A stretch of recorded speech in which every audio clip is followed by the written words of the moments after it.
You're listening to the Gutsy Podcast, where we talk about all things real, raw, and ridiculous about running a business authentically. I'm Laura Wallace, also known as the Laura Aura, lover of all things inspirational, owner of Works Graphic Design, and your host on this journey through entrepreneurship. I'm here to help you get out of your head and back into action as a passionate business rock star. Tune in every Tuesday and Thursday as we fuel your gutsy.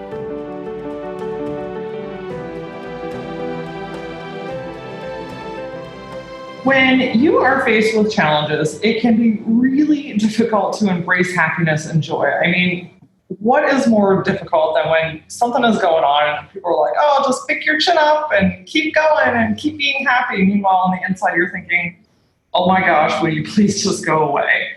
Today, we're talking about squeezing the juice out of life even after facing a life hurdle, because even when things are challenging, there's always a glimmer of hope and something to look forward to. I am super excited to have guest Lauren Chiarello. She is the founder of New York City-based Chi Life, which melds her passions of fitness, event production and fundraising, corporate wellness, and cancer advocacy. With a degree in accounting and marketing, Lauren has over 13 years of experience fundraising and producing events for nonprofits, for-profits, and for agencies. And her mission to inspire others through movement. Lauren, welcome to the Gutsy Podcast. Well, thank you so much for having me. I'm super thrilled to be here today. Absolutely. So, fun fact on your form that you sent me that you have completed several half and full marathons and have raised over $125,000 for cancer charities. Yes, That's I know. incredible. Kind of hard to believe. That's mind-blowing. I will say that was over a long period of time, is pretty much over 8 years. So it definitely took time to work up to that. But yeah, I mean, I fell in love with running and those half marathons, and I've run 2 marathons, and those taking on those challenges, both physically and mentally, was something that just really energized me. And the whole community around running was and is still so incredible, and just felt like it was really life-changing for me. And I don't run as much anymore these last couple of years. I'm sure we'll kind of get into all that, but it's such a special community. So it's been a gift to be able to, be a part of that. Wow, absolutely amazing. And I also want to congratulate you on being in remission for over a decade. So 2-time cancer survivor. I mean, that, if I could literally just stand and give a round of applause, that's incredible in its own. Thank you so much. So yeah, these are big milestones for sure. I mean, I was 23 years old when I was diagnosed with Hodgkin's lymphoma and went through treatments pretty much from ages 23 to 25. And the second time when I had relapsed, the treatment was a lot more intense and more chemotherapy, radiation, stem cell transplant. But running and fitness and movement was such a huge part of my recovery.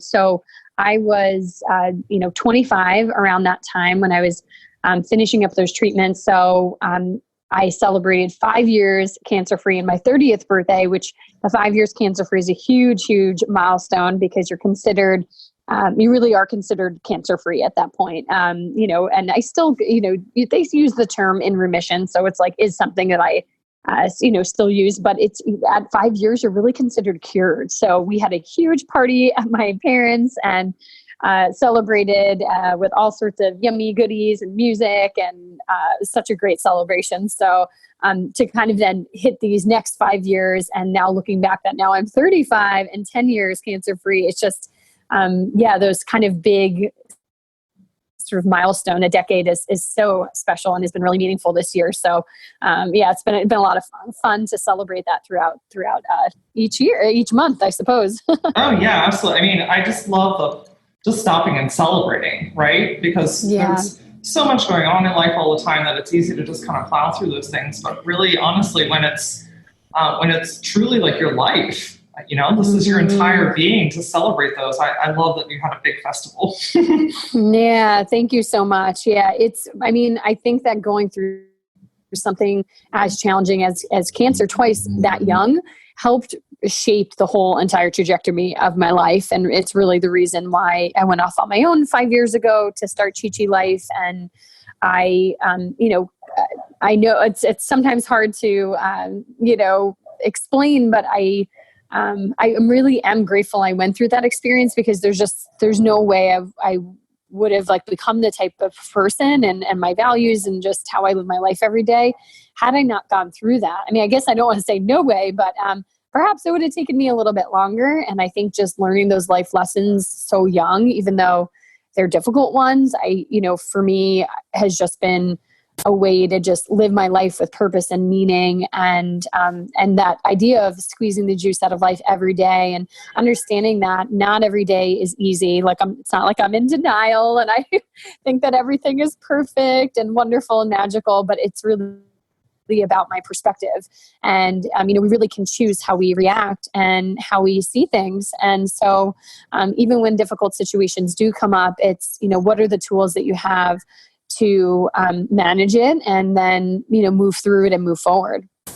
I love it. It's such a great reminder. And I know it's hard to hear, especially if you're in that moment, but truly it's those life altering moments or seasons that really shape us to be who we are in the long run.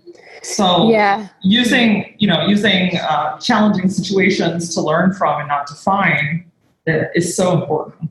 Mm-hmm. Yeah. And I found that, just in this last even 5, really 10 years as well, but the 5 years since I've kind of gone off on my own as well, and like surrounded myself with other women entrepreneurs and people who are just really following like what drives them, it's been extremely energizing. I think there's, folks that just tend to kind of go through the motions of life and and just sort of accept status quo. But for me, again, going through that type of life hurdle so early, I sort of refuse to accept status quo. And I think that life is really worth just pouring your heart and soul into it. And if, something is really not working out, assessing it and then figuring out what you can do to change it, because it is so precious, and our time, on this earth is finite. It is, and oftentimes we don't want to realize or face that. But, I think for me, I try to just look at each day as like, how can I, impact others? As you mentioned, I'm kind of given my bio, but my background is in fundraising and special events. And I did that in-house nonprofit for a long time. And, like you said, funny enough, I was an accounting major in college and have a business degree. And I interned at a big financial service in accounting at a big firm in financial services auditing. And I realized very quickly during that internship that that was not going to be the path for me. And I wanted to be able to impact people in a more direct way. And I did that a lot outside the classroom. So I was very engaged. I went to Villanova University, and we're very service-oriented school, and had a lot of opportunity to give back and fundraise, and really through events as well, planning and organizing and executing them. And I didn't even realize that was a career, to be honest. And, learned after in my senior year that I was like, oh, this is something, I can actually get paid to do. Albeit with a $20,000 pay cut. But I made my way back up there, and it was important for me because I knew like I really wanted to be able to make a difference, in this world. And for me, it was, planning these events, working with supporters. But I will say during that work, it felt like something was a little bit missing. Like I wanted to be able to work with people in a more direct way. And fitness has really allowed me to do that teaching. I'm able to see the changes that my clients make. And I'm just through, I think, my positive energy and outlook, it helps people through their days, and they've told me that. And it's been very special and rewarding for me, but then also to just see the amazing progress people make. So it's been really meaningful. So surrounding yourself with people who really understand what it means to squeeze the juice out of life and to really push the boundaries and make, kind of make waves, I guess I could say. Yeah, I love that you said that you went against status quo. Can you remember either a moment or a thought or that process when you decided you're like, actually, no, I'm actually going to do bigger things? Yeah, definitely deciding to leave my full-time job. That was a huge decision. I think, luckily I'm in a city like New York where there are a lot of tremendous opportunities. And, at that point I had been working full time for 8 years, which, isn't like a huge amount of time, I'll say, but I had felt like I had a great sort of lens to take on freelance event planning work if the fitness perhaps didn't work out. So I went through my training about 5 years ago, and I had never taught anything. So I didn't really know if I would, number one, like it. I didn't know if I would be good at it, but I was hopeful. Like I was like, I really feel a strong calling, like in my heart, in my soul, to follow that. And I'm so glad I did. And I felt like, even though I wasn't sure if it would really work out, that sort of fear of the unknown, at least I had the skill set of the fundraising and event planning work to fall back on. And again, luckily I am in a city where there are a lot of opportunities for that type of work and my skill set. But, and also worst comes to worst, I knew like I could go back to a full-time role. And again, not worst comes to worst, but just more like if this path and this vision that I had didn't work out, I certainly could go back to a full-time role. So I think just luckily, again, sort of having that financial cushion from just saving over the years and moving forward, because I went without income for a couple months as I finished up my training and then move forward to see, okay, what will this really look like? Like, how will I craft my days? And as you mentioned, again, during my little bio, I do a lot of different things. So, but I really wouldn't take anything away. And each year has looked a little different. So I think, that was such a huge leap of faith to decide to do that, because I was leaving a really great role. I was at an experiential marketing agency working in event production, and we worked on some really amazing projects with wonderful clients. And I had a really kind and passionate colleagues, and that just, again, were like these doers and just made the magic happen. And I was very inspired in that environment. But it was also quite rigorous as well. And, once this fitness path sort of opened up, I was really excited by at least exploring it. And I felt like there was, no other option, to be honest. So even though there was a lot of fear going into it, I kind of pushed past through the fear and try to look at things also rationally of like, okay, well, I won't be like out on the street homeless. Like I do have savings and things like that, and assessing like, what does that look like? And, moving forward from there, step by step. I think you brought up a really good point too, is that if it didn't work out, you can always go back. I think sometimes when we're talking about taking risks or really like putting ourselves on the line, we think that that's like the end. Like all of a sudden there's like, okay, we've come to the end of the earth or the end of the internet. Now we are finished, but there's always an alternative, whether it's working or not. Right. Absolutely. And I think it's often these like stories we tell ourselves too of like, what will people think, or, I'll be a failure, or whatever it is. Like there's so much that goes into that sort of internal narrative that it's important to just work through those. And again, not that those thoughts are bad or wrong, but it's more just acknowledging them and becoming aware of them, and sort of asking the why behind them. And for me, I was like, of course I was scared of failing and like, not having this path work out, but the alternative to me seemed, just not an option, to be honest. So it's, you kind of got to push through that resistance, like I said before, and try to, see what you can create. And having the belief in yourself is really important, right? Of course, the support of others is really important. But at the end of the day, you're the one that makes the magic happen. And only you can decide how you live your life and how you fill your days. So, I think it's important to just really look internally to see what your values are and then go from there, because it can be very easy to get swept away with just like what everyone else says and what society says. And it's very easy to do that. And, oftentimes I've felt isolated in this, but finding community, I'm a member of a group called Dreamers Doers, women entrepreneurs, and they've been so supportive, and I've made incredible friends through there. I've been so inspired by people through that group. And it's just, it's very important to surround yourself with people who lift you up, but also to do the work and get that own self-confidence to help you make your decisions as you move forward and decide, what you want to do with your business and how you spend your time.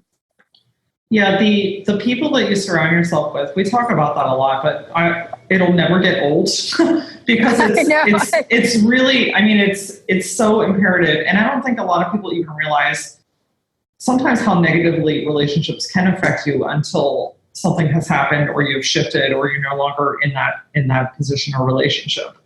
So tell me a little bit about like squeezing the juice out of life while, maybe there are some toxic relationships around you. Like what were some things that you did to move through to really surround yourself with all these amazing rock stars? Yeah, I mean, I think setting boundaries is really important and letting go. I know that there's, looking back, there's just some friendships and relationships from childhood and growing up that we've really grown apart. And it's been like heartbreaking, to be honest, because you just like have so much history and kind of look back and not understand maybe what like went wrong.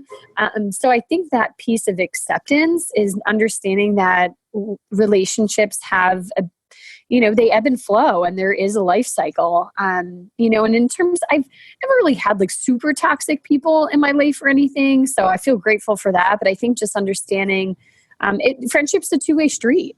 So, it's you're supporting your friend and your friend is supporting you. And, I think sometimes when it does become a one-way street, understanding that, well, like I'd rather spend like my time and energy supporting others that like are also supporting me, that it's this sort of, give, take type of relationship. So, I think that that's been important for me to just, look at with a little bit of a bird's eye view, because it can get easy to get bogged down with just, the emotions of maybe realizing that, these dear friends that you had, aren't your dear friends as much anymore. And so that acceptance piece has been big for me. And then, in terms of squeezing the juice out of life every day, I think, I was saying earlier that not every day is perfect, I think, but that having that sense of gratitude, both when you start your day, throughout the day, when you end your day, and it could be something as simple as,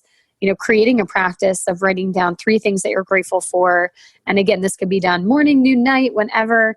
But it is helpful to actually write it down. You can always pop it in your iPhone notes or whatever, but it is helpful to actually put pen and paper down. And, studies by all the amazing neuroscientists out there have shown that cultivating gratitude really improves our quality of life. It helps to strengthen our relationships. Overall, we gain a sense of contentment. We tend to be happier because when we look at our life from a place of abundance, it really allows us to feel that deep connection both to ourselves, to our relationships.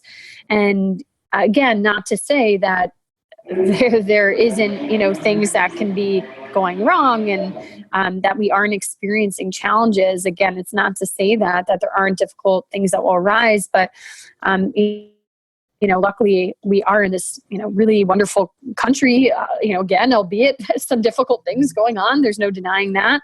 But that every day is really, truly a gift. So I think looking at it from a place of what am I grateful for today? And it could be really as simple as, like, for example, today I was walking over to train one of my clients, and on Park Avenue on the Upper East Side here, they plant these gorgeous mums and they're the brightest colors.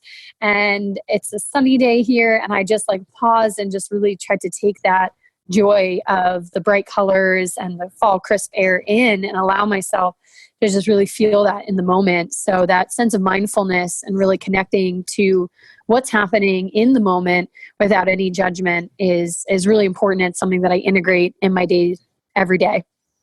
I love that so much. It's so simple, but it's so easily passed over, right? Like, how many beautiful things do we pass and incredible people do we talk to, and we're winning at things, and while stuff may be going on in the background, there's like a bajillion amazing things happening around the world.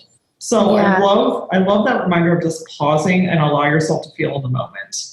Like, you don't have to buy anything to do that. You don't have to like get anyone's approval. Like, literally just taking, what did that take you? Like 30 seconds maybe at the most? Yes, exactly. And yeah, and really just pausing to take in the colors, like, and just tapping into some of your senses, right? Maybe it's feeling the ground underneath your feet, smelling the fresh, crisp air, maybe not so fresh in Manhattan, but as fresh as can be.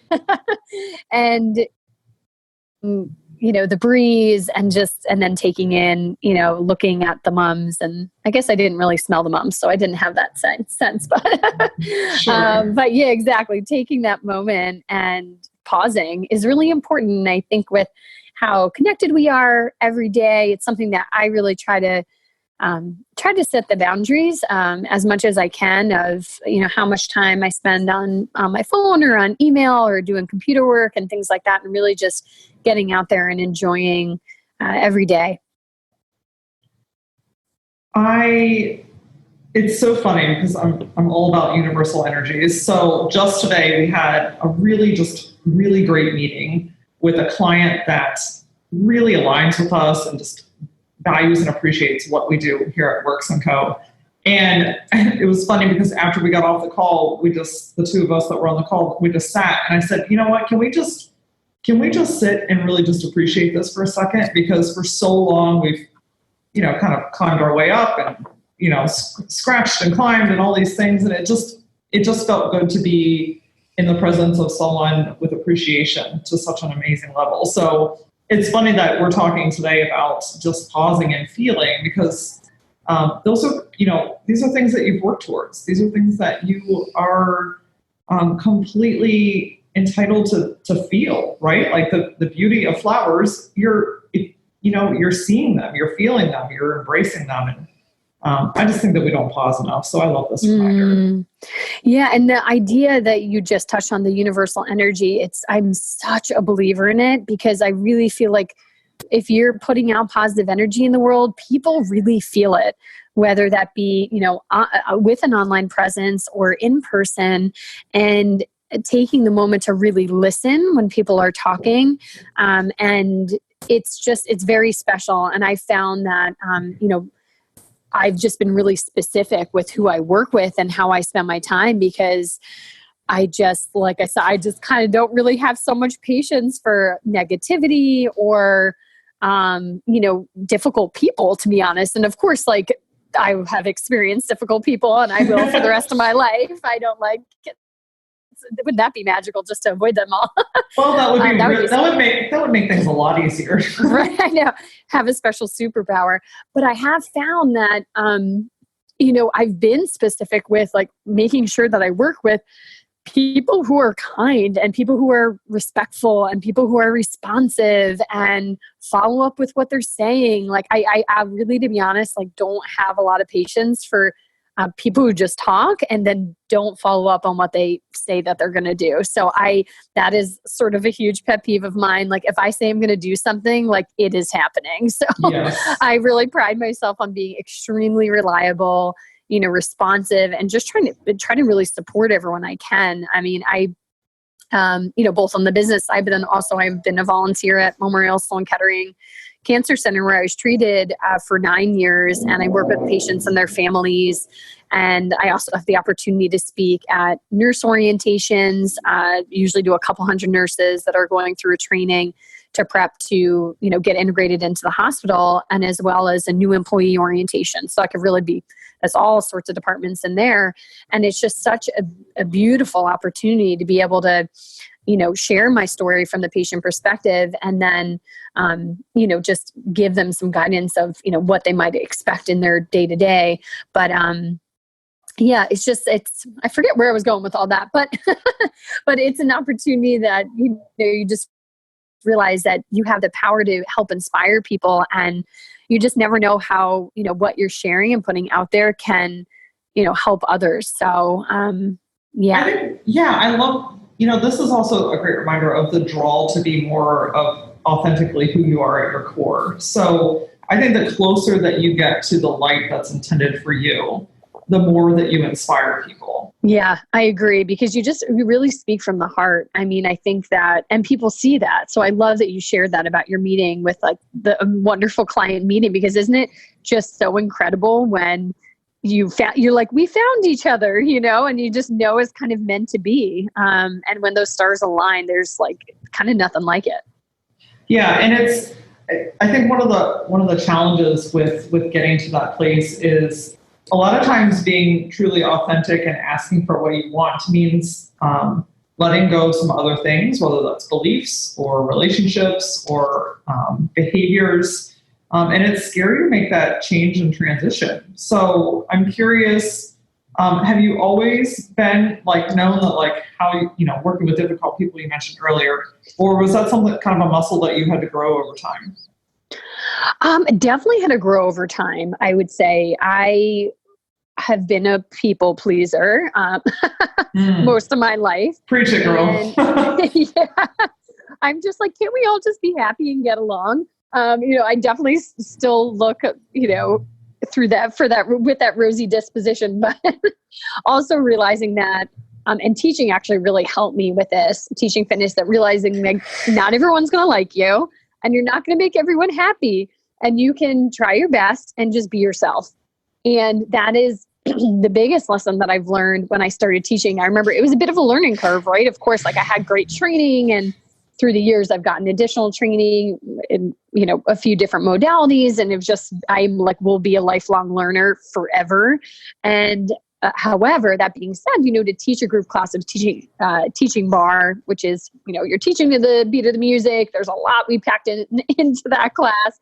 And it was really tricky to kind of keep that pace and flow and feel really confident with what I was saying. And I think it's just like anything, when you're starting out something new, it takes time, right? It just takes time to feel comfortable. It takes time. I'm sure you remember, if you've listened back to your like episode 1 of this podcast, right? You've been like, oh, wow, look at how much I've grown as a host, right? Right. Just because things take time that you kind of hone your voice and get yourself in the groove. But so I think I've encountered like some really nasty people. I mean, and again, like I'm sure I will continue to. But I sort of try to drown those out, but I can't say I have not left.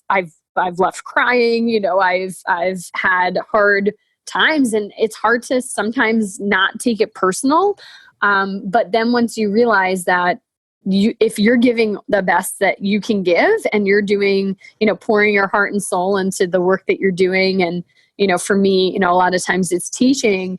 And if it just doesn't resonate with someone, then like, that's just how it is, right? That's like on their end. And you've done everything that you can to, like you said, just kind of be true to yourself and let your voice sort of come through, and your personality. And if it's not their jam, that's okay. Like, so again, it's that piece of acceptance of realizing, okay, well, this is how you are and this is how I am. And it's like, and we don't mesh, and that's okay. So that's okay. taken me, and that's okay. But that's taken me so long to get to. That was something like I would take just things so personally, but it's a lot of times it's really not, it's like, again, you can only do what you can do. And it's like, if people accept it, wonderful. And if they don't, then they don't. But it's like, that's not within your control. So I think understanding that, which again took time, and I was in therapy for about 5 years, especially with my cancer diagnosis. And we did a lot of cognitive behavioral therapy, which I think was really allowed me to take a step back and look at things rationally, which, again, just takes time and practice to be able to like assess situations, like what goes down. And then, what are the things that you think and what goes through your mind? How are you processing it? But then really, what's the reality? And then how can we move forward to that place of reality, and understanding that, not everything's within your control. So. Right. And also that doesn't mean that one person is right or wrong. It just means that you're different. And that's like 100% okay. I think sometimes we feel defeated, like, now I have messed up, something's wrong with me. And we internalize that like within seconds. Totally. And it's a practice, though. It really is, because I feel like we're kind of like hardwired a little bit to just feel like, what did I do wrong? And thinking that it's you or us, right? But it's, when in fact, probably 9 out of 10 times it's not. It's really on the other person. But that takes time to just, I bring that awareness and understanding and recognizing it. And then, just again, that piece of acceptance of like, okay, well, I did the best I could. And, and they're still nasty. And it's like, that's why I'm like, God bless people in like customer service roles. That is a really difficult job. Ooh, that's like having baseballs thrown at you every single day. Right. So I love what you're doing at Chi Chi Life. So I want to transition into, you're all about like strengthening the mind and body. So tell me a little bit about what that means to you.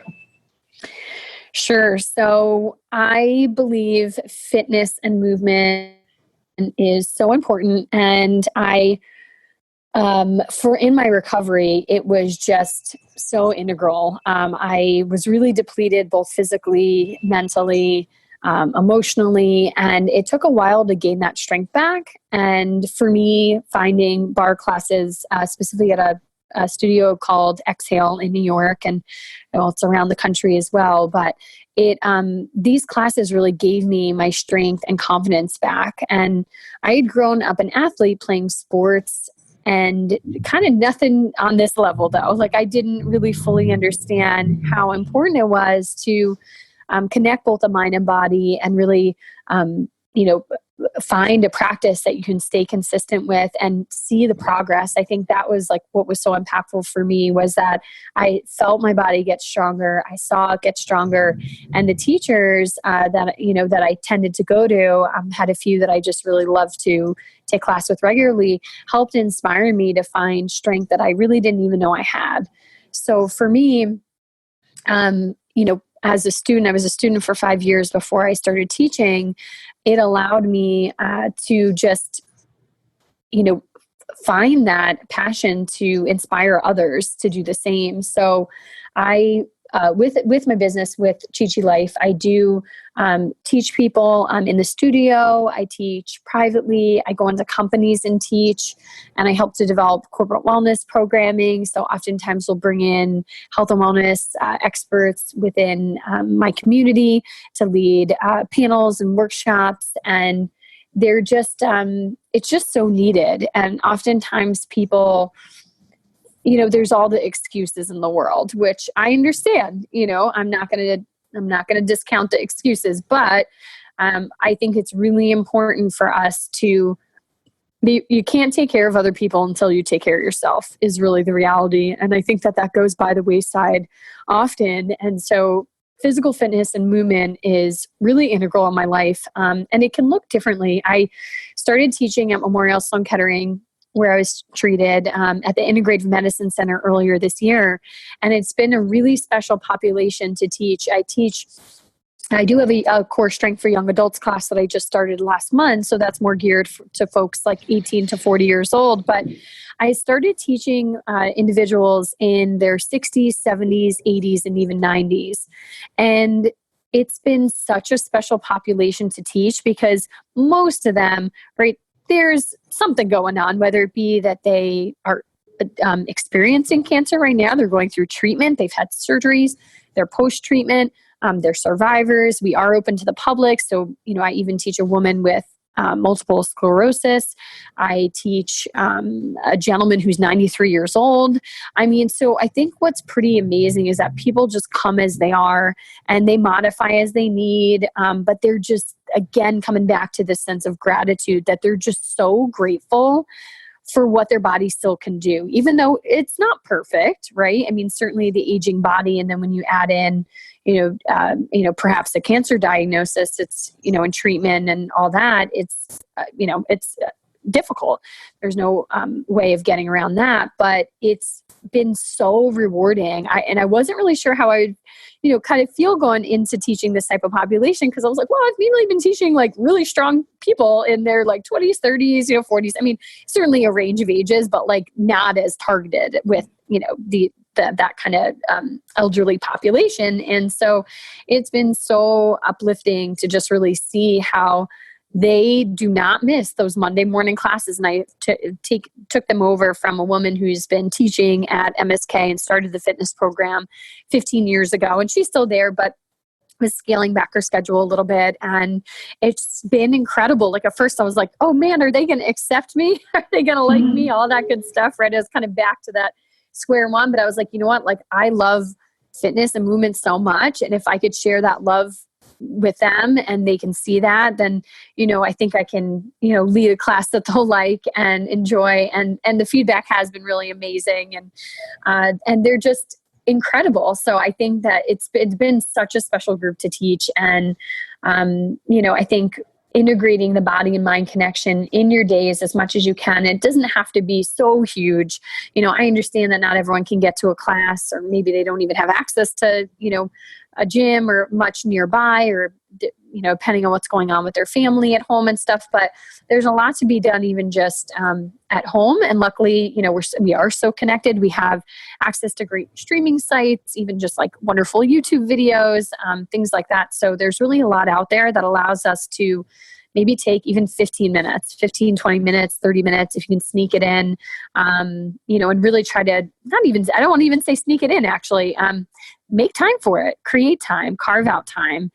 Because when you can take care of yourself, and our body is these like precious vehicles, and it's so important for us to take care of them. We have one body, one life, and how we spend time strengthening it is really important. And the body and mind, to me, are very connected. So when you exercise, when you move, you feel better. I mean, it's science. So that's what I have to say about that. I love it. Go on. Yeah, no, it's phenomenal. I wrote down a whole bunch of things that I want to dig into even further. So I thought you brought up a good point, and I think sometimes exercise is intimidating because people feel like, well, I'm either not athletic, or I've never done this before, or, oh, those people know how to do this way better than me, so now I look stupid. And so what's kind of a quick tip on shifting away from the intimidation and just doing what your body needs? Yeah, no, I hear you. I would start with the community piece. So find someone that who's already active, and see if you can kind of tag along with them, whether that be daily walks in the neighborhood, or maybe catching a class with someone, or finding out, they do, a 10-minute ab routine at home. Like, hey, Sally, will you tell me what that ab routine is? I think just that sort of low barrier to entry, people feel comfortable with asking their friends. So that community piece is really important. And I would just encourage people to have an open mind, which I know can be easier said than done. But and all those things that you just said, they're the stories we're telling ourselves. So if we can, again, just try to push past that and push through it. I often will say, like, get out of your own way. It's just so true. I mean, I think oftentimes we really are the ones holding ourselves back. So if you can try to dig deep to find the courage, find the strength to ask, again, maybe it's a friend who's active, or even just like having the courage to go to a local gym. Maybe if funds allow, set up a session or two. A lot of times gyms offer a free personal training session when you sign on. Learn some things that, maybe you could do on your own. Or if you actually realize, like, I love group exercise, like being in a Zumba class, like, lights my heart on fire, but we won't know until we try. So I think that open mind and trying to just take that first step, because I think, more often than not, we'll surprise ourselves. Yeah, that's that was one thing I was going to add on too. And you hit the nail on the head, is finding something that you enjoy will take you 10,000 times further than something that you hate. but to find what you like, you have to try. So it's kind of like with anything in life, whether it's your job or, whatever you're doing, you have to work through the things that maybe don't resonate with you to find the thing that really lights your fire up. I couldn't agree more. I mean, and that's like number one thing that I tell people is, like, find what excites you. If you don't like to dance, like for me, God bless Zumba, but like, it's not for me. I have a little heart. I'm probably the least coordinated fitness instructor you'll meet. Most of the folks here in New York are like, dancers, actors, actresses, they're in the performing arts. And I'm just like, I never really was a dancer. I think I took ballet for like 2 years when I was like 5 or something. I just don't have that sort of same grace. But it's, so I know that Zumba is not for me. Have I tried it? Yeah. And I think it's fun. And I think it's super valid and awesome, but not for me. It's difficult. Yeah, not my thing. But so it's definitely about trying things and seeing, what do you have fun with, so. Right. I can remember, so I'm a on again, off again gym member for, life basically. And I remember, like, I just really hate, me personally, like getting up and going to the gym at any hour of the day is just not my jam. I've really, really tried. And I remember one time I went to a gym and they were hosting a spin class, and I had never done it before. I think it took about 30 seconds for me to realize that spinning was my absolute jam. Yes. So I took classes on and off, and and then I stopped. I went on a little bit of a hiatus for a while, and then eventually I invested in a Peloton, and it's no secret that I'm a Peloton nerd. But that community, the loud music, the movement, and when it's easier to stick to, and it's easier to get yourself back into a pattern if you do fall off, when it's something that really just you love doing.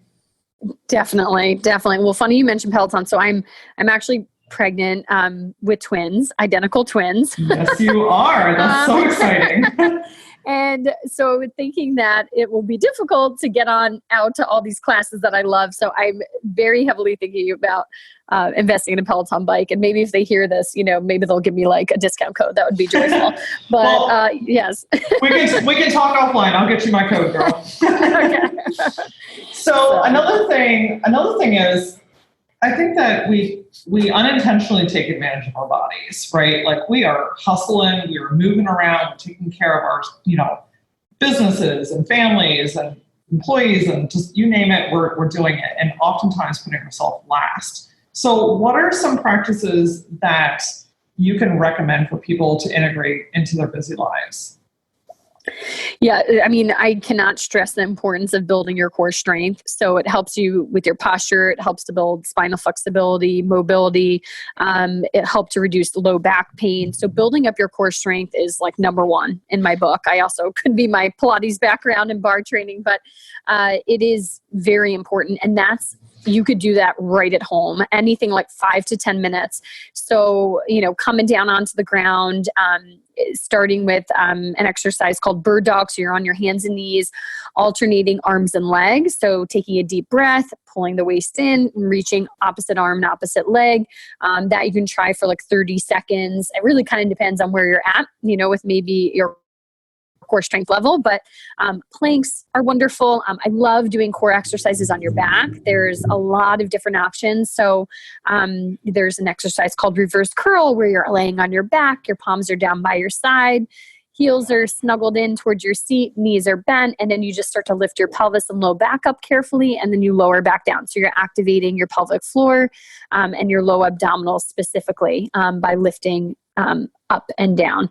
And there's just so much. So, I mean, there's a great series of abdominal series of 5 from classical Joseph Pilates, which I teach very often.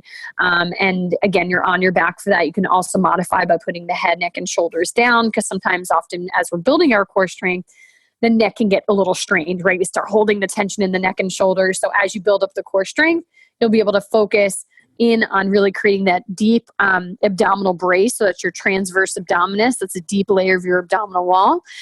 So that's something that you always want to try to be engaging when you're, exercising or in exercises for your core. So I could probably go on and on about that, but I would just say definitely try to check out some straightforward core strengthening exercises that can be done literally without any equipment. 5 to 10 minutes. That's what I was just going to say. Like, okay, so everything you just said sounds incredible. And also it doesn't require any purchases. And yes. It's literally a couple minutes of your day.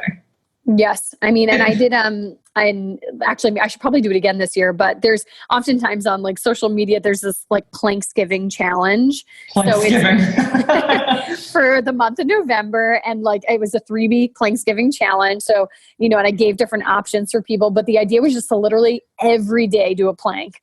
And you can modify as you need, things like that. But it was basically like based on time. And then each week you just added more time, right? As you got stronger, you were able to hold the plank longer, things like that. But, there are a lot of other core exercises without a plank. I mean, I love a good plank, and like planks are magical. But, oftentimes people, if they are starting to build up their core strength, they can feel strain in the low back, things like that. So there are a lot of great core exercises, side lying on your back as well. But, all right. So stay tuned for the Planksgiving challenge in November. I'm looking forward to it. Absolutely. I think too, this all goes back to what we were talking about earlier, and it's all what we tell ourselves. Like, I don't have time to exercise. I don't have enough money to exercise. I don't have this. I can't do that. Like, literally just like lay on the floor for 5 minutes and do something.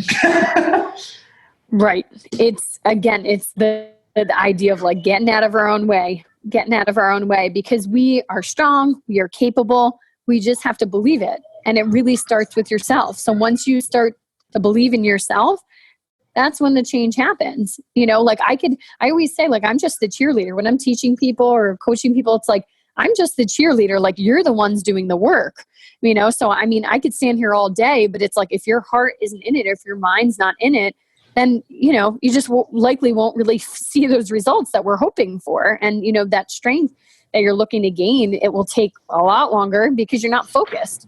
So it's about bringing your mind into the present moment. So that's where mindfulness really comes into play, and, taking the time and just really making sure that it's something that's of value and of importance to you, because, you think of all the minutes in the day, and we all have the same amount of minutes in the day, same amount of days in the week, all that good stuff. And it's, how are you spending it? And, can you carve out that 5-10 minutes or something?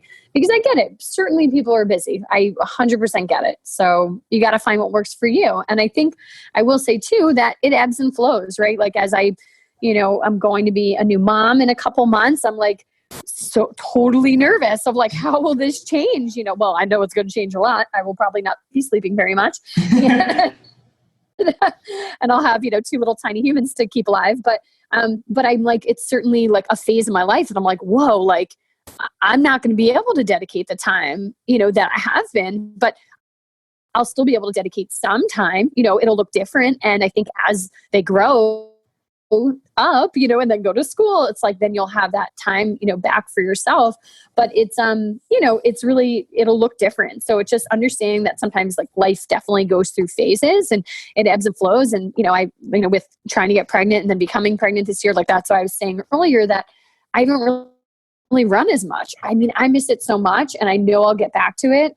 Maybe not the marathons. Those were definitely like, I wanted to run past Memorial Sloan Kettering and the New York City Marathon. So that was a big driver for me. But, it's just that I know that I'll get back to running, even though right now it hasn't been integrated in my life because it's just not, not the best fit at the moment. Such a great reminder of seasons, that just because it's not right now doesn't mean it's not ever. Amazing. Absolutely. So, Lauren, I am curious, what does gutsy mean to you? Pushing past the resistance and just leading with your heart. Yeah. Oh, I love it. This has been such an incredible conversation. I'm sure we've piqued lots of minds. So where can our guests find you online? Sure. So my website is chichilifenyc.com. So that's CHICHI Life NYC, like New York City.com. And then Instagram's the same. So at Chichi Life NYC. And I also send a monthly newsletter, and it's all about fitness, food, books, people, and music. And it's just once a month, and it has lots of nuggets in there. So that's something that people can sign up for as well. Fantastic. I have to thank you so much. This has just been such a refreshing conversation. And again, just want to congratulate you on all of the challenges that you face, but the most incredible mindset and positivity that you have created through it. I mean, it's just proof that reactions are choices. And I love how you have navigated life so far.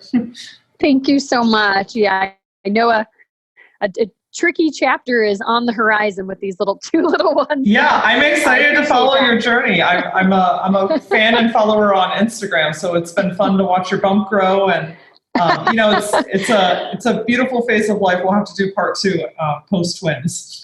Oh my gosh, yeah, we'll check back in a year, and I may be like, you'll hear screaming babies in the background. Now, hopefully they'll be giggling with joy. That's the hope. There you go. Absolutely. Well, thank you so much for your time today. Thank you so much for having me. Appreciate it. You got it. Join me this Thursday as we take our power back by infusing just a few more simple exercises into your busy routine. Until then, follow the Gutsy Podcast on Facebook and Instagram. And for more Gutsy insight, follow me personally at @LauraOra. See you next time.